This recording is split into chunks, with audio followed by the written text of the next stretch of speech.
And as a watcher, I was really like, how are they going to make this work?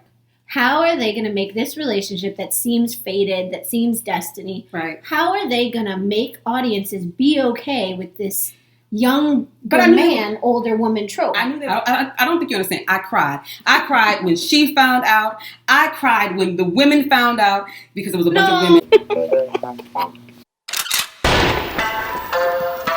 Welcome to Drama Deep Dive. Yay. And we originally, when we started this channel, actually intended to do a lot more drama conversations, but we I don't know. The K-pop rabbit yeah. Reactions kind of took off, and we wanted to appreciate the viewers we have, so we kind of just like kept with reactions. But we want to come back to our original intentions, which was to equally spend time on K-pop and K-dramas and some other dramas as well, because we watch a lot. But before we start today, I do want to give a disclaimer and probably an apology for myself, because here's the difference between Yolanda and I. I am a music lover more than a show or movie lover. She is a show movie lover more than a music lover. Having said that, in the same way that when we watch music, I often know a lot about it, and I know everyone's names, and like I remember histories behind groups and all that stuff. I do none of that for shows and movies. It can be my favorite drama, but if I haven't watched it in 2 years, I can't tell you a character's name. I can't, unless it was something really iconic that's been referenced a ton of times. I am horrible at the memories of the shows and movies I've watched, even if I love them. Yeah. I very much am in the moment with them. Me, on the other hand, because I am an avid movie, show buff, what I like to do is I like to learn the name of the actors and actresses who are playing so I can go and watch them other things. I will go and Google, that particular show, look up the cast, look at who's in each one, and just check on what shows have they been in, start putting on my list the different, shows that I'm going to add to my already long list of things that I need to watch, because that's how I am. I want to make sure that I appreciate their art. We are going to talk a little bit about some of the dramas we're watching right now. Yeah. And I'm going to let you take lead and say what you want to start with. And we need to start with Dodo, So, Lala, So. Right. So. Because I'm traumatized. She knows the title. Yeah. I just call it Dodo. Yeah, I am traumatized. So, little background. I gave up on, I think, episode 11. I gave up on episode 11, guys. Yeah. Another big difference between us. I will give up on a show. I won't. Because if I won't put my energy into it, if it completely goes left for me. Yeah. That one definitely started to. And then I knew she was watching it and she never gives up. So I just told her, let me know if I should continue watching this. Go right through it. And so for me, because I was already in love with Lee Jae-wook, who plays the main character June from Extraordinary You. Yes, liked him. But he was also in When the Weather's Fine with Soul. Oh, he was. Yes. Yeah. And so I just I liked his face. I'm gonna be honest. I liked his face. He does have a good face. I liked his lips too. I liked his face. And so I was very interested in it. And Goada was another one who I liked in her reign. I like her face and her just personality. So I was all in. And then it just started to become cliche. And I was like, okay. It did more than become cliche. I mean, the storyline was a bit much.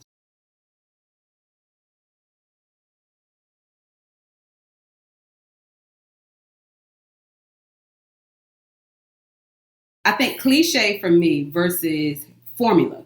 And that's what I think about. Yes. And I think for K-dramas, there is a formula. It's like Hallmark. So, I'm used to formulas. I'm great with that. But cliche is one of those things where you're putting it in there to make it form a formula. To me, it almost felt like to make the storyline last longer. Yeah. Which is why I stopped, because I do that with all shows. Once the story is over, let it end. And that's let the story end. So let me just explain to you. Watching it, I told her, hold off on it. I'll let you know when to get back into it. And it was going okay. And then all of a sudden, the main character is diagnosed with leukemia. What? And I'm but in what episode? This is episode 14, 14, 15. And I'm like, are you serious? No. Leukemia? Where did this come? Okay, there's already this age difference. For those of you who have not watched it, there was an age difference. He already had trauma. Yes. He already had trauma because he watched his best friend get killed, and he thought it was his fault, which, And, I had to tell her what was going on. What I didn't tell you was that he had met her several times before. Like he met. So her before. I saw part of that in what I was still watching. Like he met her at like a performance. No, he met her before then. And they get because they give you a whole bunch of background story. Like, so it was like supposed to be a fate destiny type story. I don't know. I was annoyed. Nope. Go ahead. Mm-hmm. Go ahead. And okay, so all this happens, Mm-hmm. which for the most part is like okay storyline. Mm-hmm. Also, like I want to say, I love both those actors. Yes. Like I love her. I like him. I think they did okay in like the nonsense storyline. It was a storyline. The music was great for a hot minute. Gosh. Like the music off. Oh, okay. I'm sorry. No, it's okay. The music was great. Yes. And then you're telling me that in episodes 14, 15, 16, he gets leukemia. Mm-hmm. He's about to go away abroad so he can get treatment. Mm-hmm. And then you told me. Wait, I didn't tell you the best part, guys. The best part was Mom came and told Rara that he was dead. He's dead. He's dead. So all of the viewers, because I had a conversation with people on Instagram, were literally going through it because it was too much. I literally sat there and I had to stop. Because you really like the character. I don't think you understand. I cried. I cried when she found out. I cried when the women found out because it was a bunch of women. Yeah. I cried when the kids found out. Yeah. The other two teenage characters. I cried when the doctor found out. I cried some more because it was just too much. Like, how did they just kill off the character? So it was like literally 25 minutes in, they kill off the character. And then, of course, because it's K-drama, we fast forward 5 years. 5 years. 5 years. So we see 5 years in which she's still single, probably. She's right, but you don't know because you get to the 5 years and she's with a baby. So automatically you're thinking, Rara had a baby. Yes, but come to find out, it was the two young teenagers. They wind up getting married, and that was their baby. Which is the only storyline that ended the way I feel like it should. Yes. Oh. And the doctor who was played by, what is his name again? Kim Jo-hoon. He wind up getting back with his ex-wife. Okay, it's fine. I'm okay with that. That storyline makes sense. Fine. Yeah, and they're all having a celebration because they're celebrating the women's group, which was her landladies. Yeah. 15 years these women have been together. Another great actress. This show had all the pieces. All the pieces. It had all the pieces. Yes, and the women's group was wonderful because they were talking about just what it's like just to be a woman, raising children, being married, all that wonderful stuff. Great. They called themselves like the divorce club or something. It was beautiful. It was adorable. And so they're celebrating, and they bring up the fact that, they wish that June would have been there. And of course, my heart goes out again. Sad. It was sad. Tell me he walks in. Sad. So then they go and they go back to her just playing the piano, and she's thinking about June again. She's single. 5 years later. 5 years later, she's singing. And then you see June running up the hill.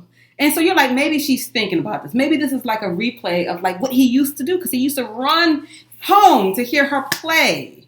Nope. And then, but you see the couple's ring that he got her, and you're like, nah, it's not him. Different hairstyle. Nah, it can't be him. He busts through the door. No way.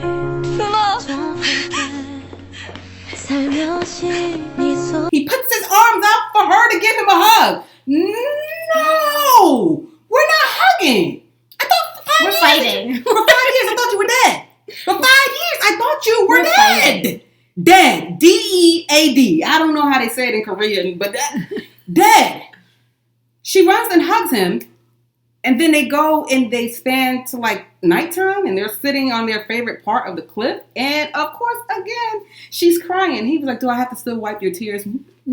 Look, I don't want to talk right now. We have to talk. She says, you're so mean. That's all you're going to say to him is that he's mean? Like, that wasn't real. So you first of all, let's just talk about, you get down to the last 3 minutes of the show, and you bring him back after 5 years. First of all, okay. Last 3 minutes, guys. And then we just end with a hug, Juna, and then, are you sure you're not a ghost? Do I have to show you that I'm not a ghost, so that I'm real? Yes, you do. Yes, you do. And then they end with them kissing. Done. To me, it's betraying the storyline. Yes. Like, to me, this is why I stop watching stuff. This is why I don't watch to the end if I feel this way about a show. You've betrayed the audience. It's not right. Because you've betrayed the storyline. It's not right. And I also, like, to me, I feel bad for the actors. Mm-hmm. Because I'm putting my best We're not forward. the only ones that are mad at the show right now. And they were great actors. Like I said, the music was great. It had all the pieces. Yeah. You betrayed the storyline for what? It makes no sense to me. Right.